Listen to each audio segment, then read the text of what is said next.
দেখুন বিস্কুটটা কেমন হয়েছে। শুধুমাত্র এক বাটি ময়দা আর চিনি দিয়ে বিস্কুটটা বানিয়েছি।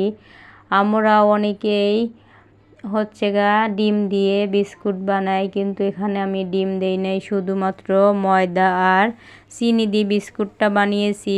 তবে আপনারা বাসায় একবার হলেও ট্রাই করবেন। দেখুন এক হাতের সাহায্যে বিস্কুটটা ভেঙে যাচ্ছে।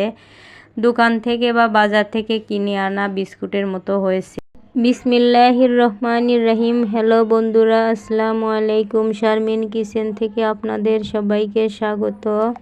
এখানে আমি এক বাটি ময়দা দিয়ে দিয়েছি, বড় এক বাটি লবণ দিয়ে দিয়েছি স্বাদ মতো, এলাচ গুঁড়ো দিয়ে দিলাম, বেকিং সোডা দিয়ে দিয়েছি হাফ চামচ, পাটায় একটা এলাচ গুঁড়ো করে নিয়েছি, তেল দিয়ে দিলাম একটা চামচ দিয়ে।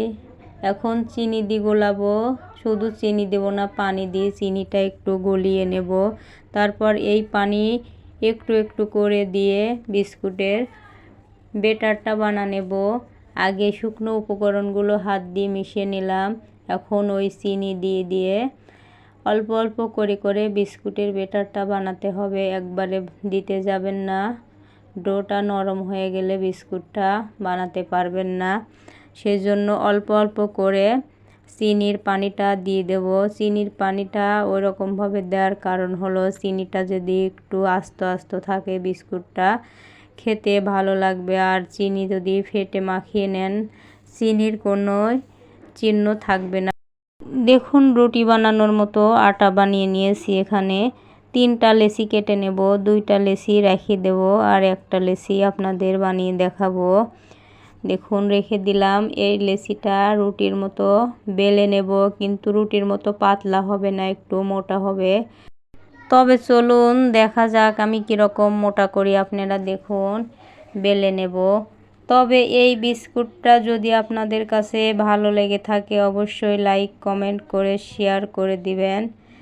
আর যারা এখনও সাবস্ক্রাইব করেন নাই আমার চ্যানেলটাকে সাবস্ক্রাইব করে পাশে থাকবেন, যেন আরও নতুন নতুন ভিডিও আপনাদের কাছে আগে পৌঁছে যায়।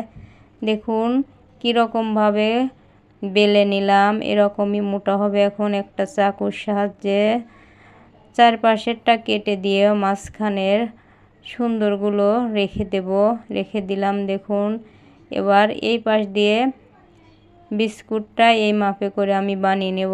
তবে কোনো কৌটার সাহায্যে গোল করেও নিতে পারেন আপনারা। আমি এইভাবেই চাকু দিয়ে কেটে বানিয়ে নিলাম। তবে এভাবেই না একটু সাজ করব। চলুন সাজ করাটা দেখা যাক। দেখুন কীরকম হয়েছে। একটা শলার সাহায্যে আমি সাজ করব, আপনারা চাকুর সাহায্যেও সাজ করতে পারেন। এভাবে করে দেখুন সাজটা কীরকম হচ্ছে। এভাবে করে সম্পূর্ণ বিস্কুটগুলো আমি সাজ করে নেব। দেখুন আমার সাজ করে নেওয়া হয়ে যাচ্ছে। আর একটা দেখিয়ে দিই আপনাদের।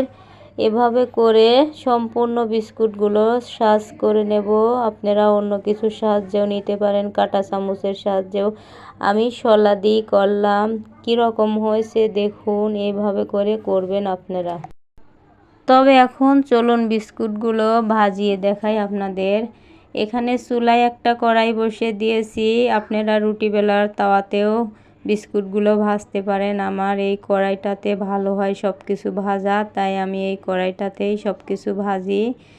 আর আমার তাওয়াও আছে, তাওয়াতে দিলাম না, এই কড়াইতে ভাজাগুলো সুন্দর হয়। তবে আপনাদের ভয়েস ওভার দিতে খুবই সুন্দর হয়। আমি আপনাদের মতো ভয়েস ওভার দিতে পারি না। আমার ভয়েস ওভার যদি আপনাদের কাছে খারাপ লাগে ক্ষমার দৃষ্টিতে দেখবেন।